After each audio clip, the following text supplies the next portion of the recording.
Bonjour à tous et bienvenue pour cette nouvelle vidéo dans laquelle vous allez apprendre à reconnaître les incidences d'une écriture de paiement d'un fournisseur. Avant toute chose, il faut savoir qu'il faut que vous deviez au préalable connaître l'écriture d'enregistrement d'un paiement d'un fournisseur. Donc je vous invite pour cela à aller voir ma vidéo numéro 7. Donc si vraiment vous savez enregistrer le paiement d'un fournisseur, donc là, bien sûr, vous pouvez poursuivre cette vidéo. Donc, c'est parti. Alors, je vous rappelle l'écriture de l'enregistrement d'un paiement fournisseur. Donc, bien entendu, à la date de paiement. Donc, on a le fournisseur qui est crédité du montant du paiement, parce que forcément, on annule la dette de ce fournisseur qui revient dans l'entreprise. Et bien sûr, on fait sortir de la banque au crédit le montant du paiement ou éventuellement pour la caisse. Donc voilà, ce paiement, bien sûr, sort de l'entreprise. On met en libellé le numéro du paiement ainsi que le nom du fournisseur. Donc, regardons ensemble l'exemple suivant.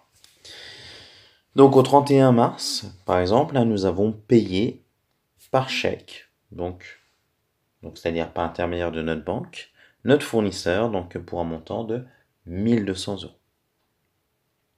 Donc déjà, il faut remarquer ici que nous n'avons ni compte de classe 6, ni compte de classe 7. C'est-à-dire que nous n'avons ni charge, ni produit. Ce qui fait forcément qu'il n'y a aucune incidence sur le compte de résultat. Par contre, ces deux lignes d'écriture vont forcément avoir une influence sur le bilan, qui reprend les comptes de la classe 1 à 5. Prenons d'abord la ligne fournisseur, donc pour 1200 € au débit. Vu que c'est une annulation de la dette fournisseur, ça va forcément faire baisser, donc dans le passif, donc les dettes fournisseurs pour 1200 €. Le compte 512 banque est crédité, donc ça veut dire que c'est de l'argent qui sort du compte banque, donc forcément ça va baisser aussi, donc à l'actif, la ligne du compte banque pour 1200 €. Donc ce qui fait que nous avons bien l'actif et le passif qui baissent de 1200 €. Au niveau de la trésorerie, il y a une baisse, bien sûr, de 1200 € de la trésorerie, puisque c'est de l'argent qui sort du compte banque. Alors ces incidences sont les mêmes si c'est bien sûr un paiement par espèce, sauf qu'au lieu que ce soit la ligne banque qui baissera, ça sera la ligne caisse, donc à l'actif. Mais bien sûr, la baisse de trésorerie sera toujours la même.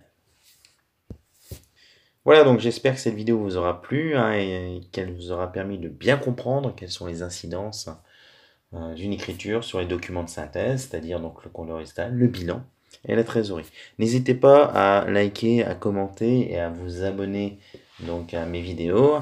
Et je vous dis à très très bientôt pour de nouvelles vidéos.